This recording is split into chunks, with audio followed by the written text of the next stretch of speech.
200 ইবি বাস আমরা ডাইরেক্ট প্রক্রিমেন্টে গিয়েছি, তার মধ্যে 100ই নারীদের জন্য আমরা রাখছি বিভিন্ন রুটে।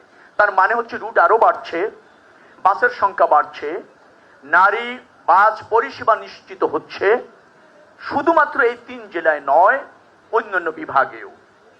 এটি জাতির জন্য আমি মনে করি যে একটা সুন্দর দিন এবং আপনার স্মরণীয় দিন যে আমরা এটা চালু করতে সক্ষম হলাম অনেক সীমাবদ্ধতার মধ্যে, অল্প সময়ের মধ্যে।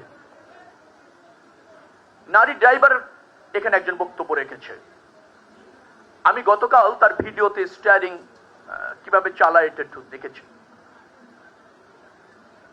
আমি কিন্তু এইটুকু বলতে চাই, নারীরা পুরুষের চেয়ে কোনো অংশে কম পারে না এবং পারছে না। কিছুদিন আগে আমার মনে হয় যে আপনারা একটা যুদ্ধ দেখেছিলেন, অঘোষিত যুদ্ধ ভারত এবং পাকিস্তানের মধ্যে। সেখানে পাকিস্তানের নারী পাইলট একবার উড়াল দিয়ে 3 থেকে 4টি সামরিক বিমান ভূপাতিত করেছে, অনলি নারী পাইলট। অর্থাৎ নারীরা ফাইটার প্লেন চালায়, অন্যের সীমানায় ঢুকে অন্যের ফাইটার বিমানকে ভূপাতিত করে এবং তারা গর্বের সাথে আবার নিজের দেশে প্রত্যাবর্তন করে।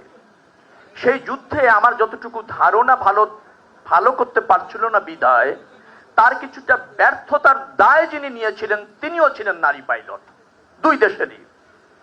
অর্থাৎ এত বড় একটা মর্যাদার লড়াই যখন হচ্ছে, 2 দেশের 2 নারী তা ফেস করছে। এইরকমের সম্মানিত আমাদের নারীরা, এতটা সাহসী আমাদের নারীরা। মুক্তিযুদ্ধে তারা জীবন দিয়েছে, খেতাব পেয়েছে। তখন তো আরো বেশি ব্যাকওয়ার্ড ছিলাম আমরা। আপনি যদি সেই 70-এর কথা বলেন, তখন নারীদের বাইরে আসা, নিজের মতো করে পেশা পছন্দ করা, সম্মুখ সমরে গিয়ে অস্ত্র ধরা কঠিন ছিল, করেছে তো আমাদের নারীরা। আর আমরা এখানে আজকে যারা সফল, এই যে স্টেজে দাঁড়িয়ে, তারাও কোনো না কোনো নারীর আদরের এবং কোনো না কোনো নারীর পৃষ্ঠপোষকতায়।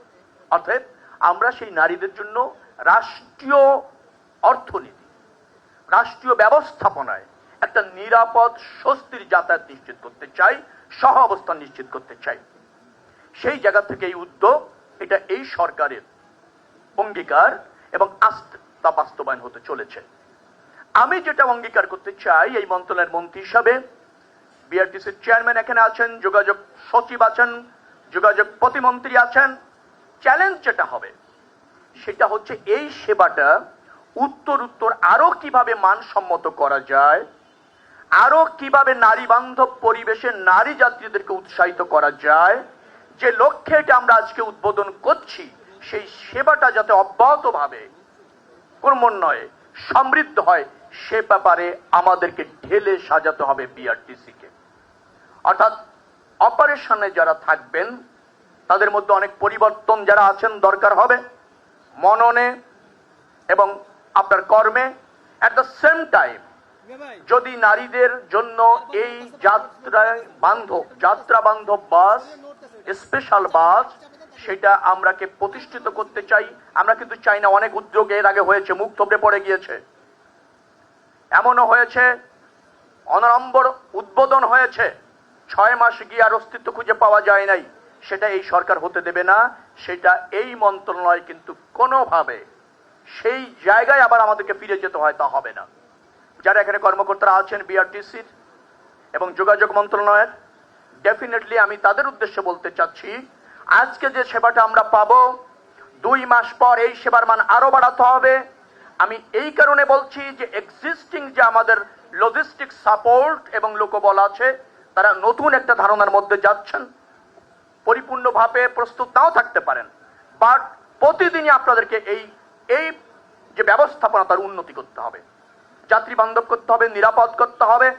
নারী যাত্রীরা যাতে সেখানে চড়তে এবং যাতায়াত করতে স্বাচ্ছন্দ্য বোধ করে উৎসাহিত হয়, সেটি করতে হবে।